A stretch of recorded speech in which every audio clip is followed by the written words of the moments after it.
Hi guys, and it's 10. So today I'm going to read Young Thomas Edison, written by Anna Lay, illustrated by Eugene C. Smith, www.readingatz.com. Reading It to Z, got the book.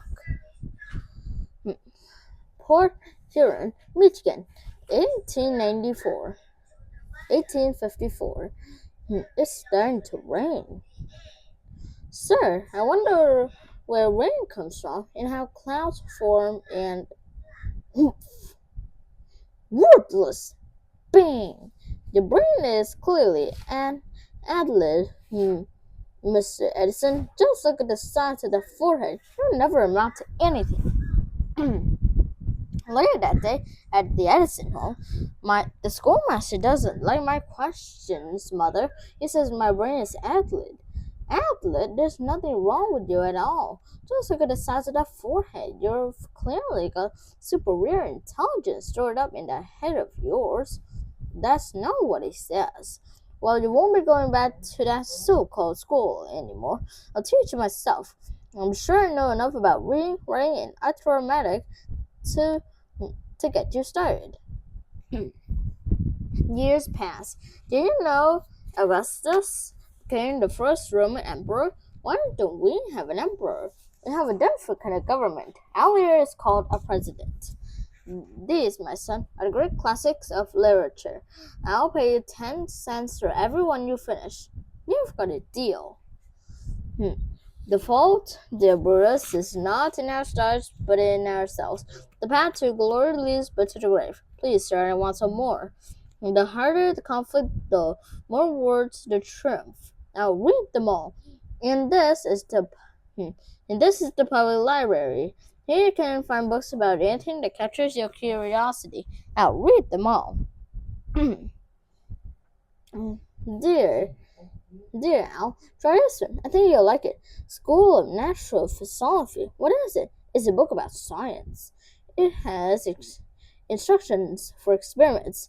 Can I try some? You can set up a lab in the cellar. It might be messy. This is the best thing I've ever learned yet.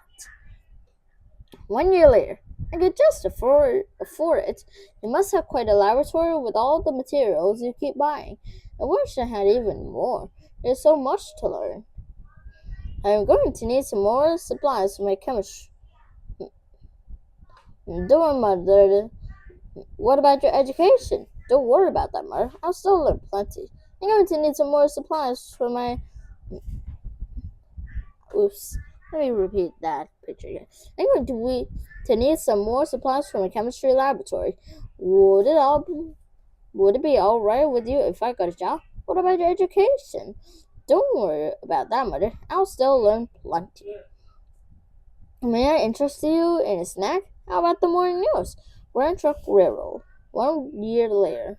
2 years later. So much news comes through the station office every day. I bet I could do something with this. Later that day, I think I can make better use of my free time by reselling dead droids, sir.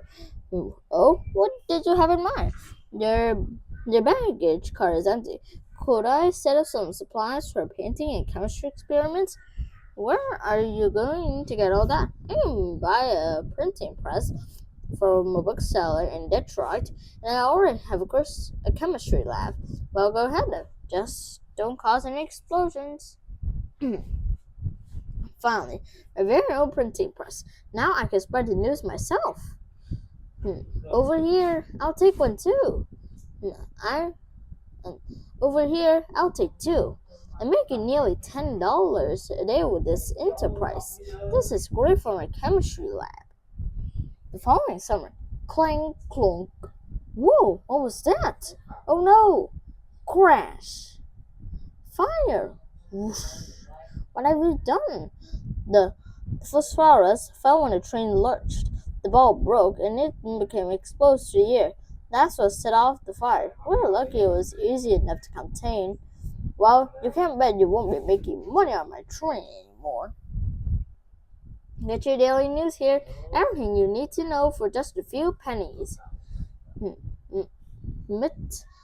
Clemens, Michigan, August 1862. Clack, clack. Hey! Whoa, that was a close one, kid. Where are your parents? My boy. Thank you. You saved my son's life. Will you accept the job as payment? I'd be honored. The man whose son Edison saved, Junior U.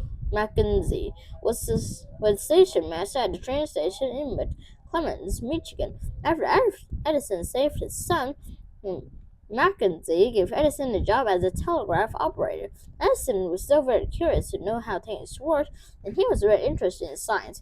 He began inventing improvements to the telegraph machine.